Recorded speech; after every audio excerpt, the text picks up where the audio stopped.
O Senhor esteja convosco. Ele está no meio de nós. Proclamação do Evangelho de Jesus Cristo segundo São Marcos. Glória a vós, Senhor. Naquele tempo, Jesus voltou para casa com os seus discípulos.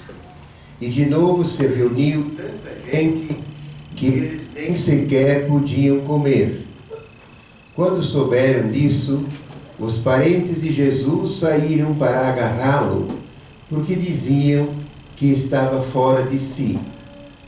Os mestres da lei, que tinham vindo de Jerusalém, diziam que ele estava possuído por Beelzebul e que pelo príncipe dos demônios ele expulsava os demônios. Então Jesus os chamou e falou-lhes em parábolas. Como é que Satanás pode expulsar Satanás?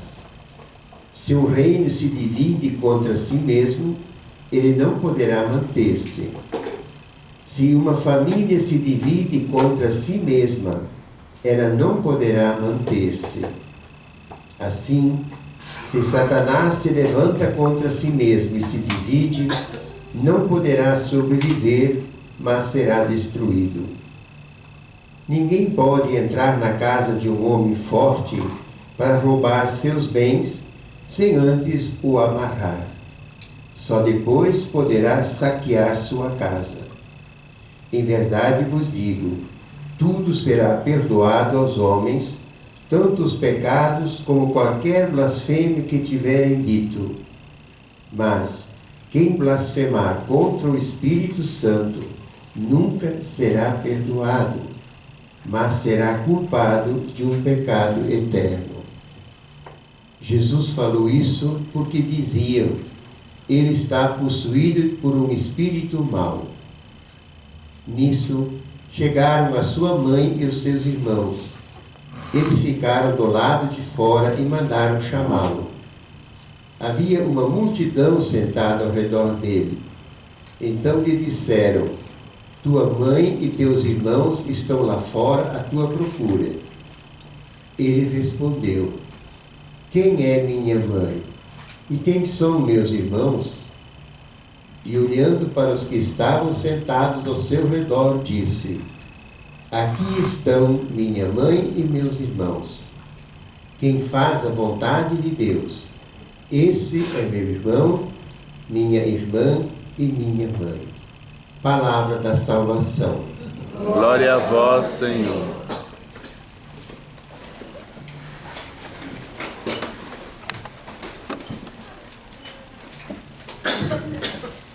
Queridos irmãos e irmãs, quem são seus irmãos e as irmãs de Jesus, a sua mãe, seu pai, são todos aqueles que fazem a vontade do Pai, Esses são irmãos de Jesus. Então é uma lição, uma palavra muito importante para nós, Muitos debates aconteceram na história sobre os tais os irmãos de Jesus, Como se Maria tivesse tido outros filhos na carne, E não é verdade, Jesus deixa claro, meus irmãos, minha mãe, meus irmãos, quem são?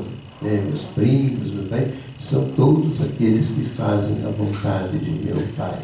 Todos nós aqui sabemos que nem sempre é fácil fazer a vontade do Pai.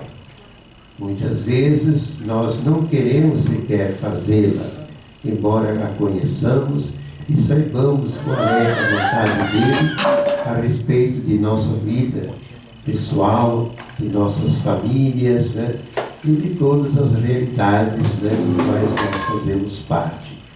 Então, é a primeira mensagem que nós vamos levar para nós mais uma vez, e também, como consequência disso, olharmos uns para os outros, e nos comportarmos como verdadeiros irmãos. É um outro desafio. Como viver a fraternidade entre nós, que tem o seu fundamento na paternidade de Deus, nosso Pai, o Pai de todos nós. Mas é um desafio, e é importante que o mundo veja isso, para que creia em Jesus Cristo. As outras leituras de hoje, a primeira, aparentemente não tem muito a ver, mas ela nos fala de uma página inicial da Sagrada Escritura, do livro do Gênesis, né, onde depois da infidelidade de Adão e Eva, né, quando eles se deixaram levar pelo orgulho, pela soberba de quererem ser iguais a Deus, eles se esconderam envergonhados, né, agora desta realidade triste e começava a fazer parte da vida deles aqui na terra, o pecado, o erro, né, aquilo que é errado, né? E então Jesus, né, Deus vem e o chama: onde estás, Adão? Eu queria, deixando um pouco de lado essa parte bíblica, mas dizer a vocês, o nosso Pai, né, Ele constantemente, todos os dias, todas as horas, de mil maneiras também, está sempre voltado para cada um de nós, que Ele ama verdadeiramente como Pai, né, como filhos dele que somos, né? Então é como se dissesse para mim, trazendo essa palavra para nós, né? Inácio, João, Maria, Pedro, onde estás? Por que estás te escondendo? Por que estás omitindo? Né? O que estás fazendo? A vontade do Pai ou não? Ou a própria vontade? Onde estás? Onde estamos cada um de nós?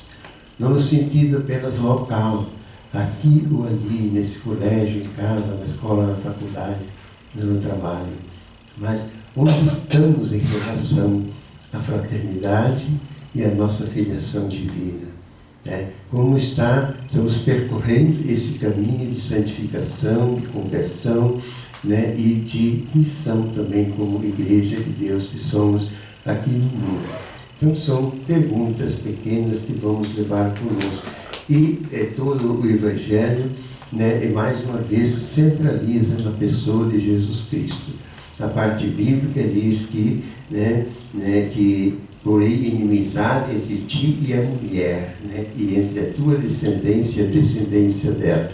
Quem é esse inimigo, né, da serpente, demônio? É Jesus, né? Quer dizer, quem é o fruto, né, desta mulher? É Jesus Cristo, o Messias, o Deus feito homem, né? Então, essa vida que nos é apresentada no Evangelho, né? Já conversei um pouquinho sobre fazer a vontade de Deus, né? E uma outra coisa, para que não deixe dúvidas, né? Diz que Deus, no seu amor infinito, né? Na sua misericórdia sem fim, né? Ele perdoa todos os pecados nossos, desde que nos arrependamos, né? E não expulsemos o Espírito Santo de nossas vidas. Então, aqui está esta frase, né?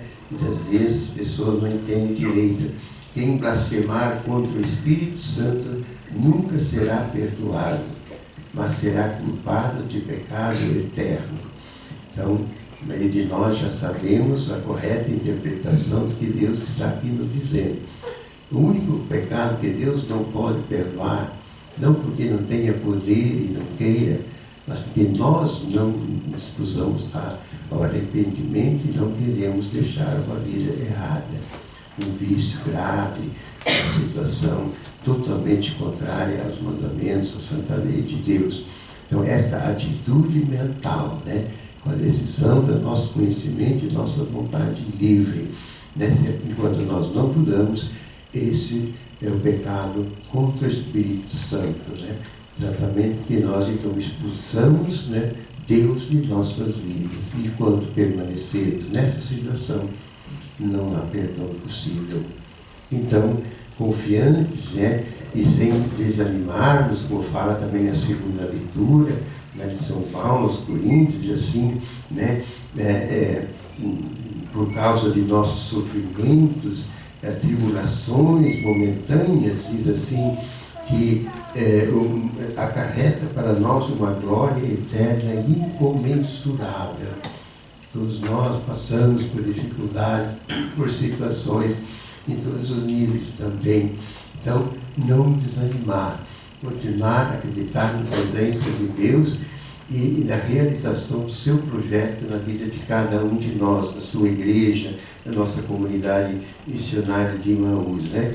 E nos confortando, já que para que nós passarmos com a graça de Deus enfrentando isso, né? E seremos vitoriosos sempre. Então, o que nos aguarda, né, por parte de Deus é incomensurável, não pode ser medido o tanto que na glória, né, nós vamos receber de Deus por essa nossa fidelidade e essa nossa confiança em Deus. Deus nos ajude, né, então, a vivermos essas realidades trazidas aqui. Toda vez que rezarmos o Pai Nosso, que seja muitas vezes, nós possamos então dizer, né, alegres e contentes, aquela parte que diz: seja feita a vossa vontade, assim na terra como no céu. Que essa vontade seja feita na minha vida durante mais uma semana. Não há nada melhor que nós possamos fazer. Maria, nossa querida Mãe, nos ajude. Em pé, renovemos a nossa fé. Creio em Deus, Pai Todo-Poderoso, Criador do céu e da terra, e em Jesus Cristo, seu único Filho, nosso Senhor, que foi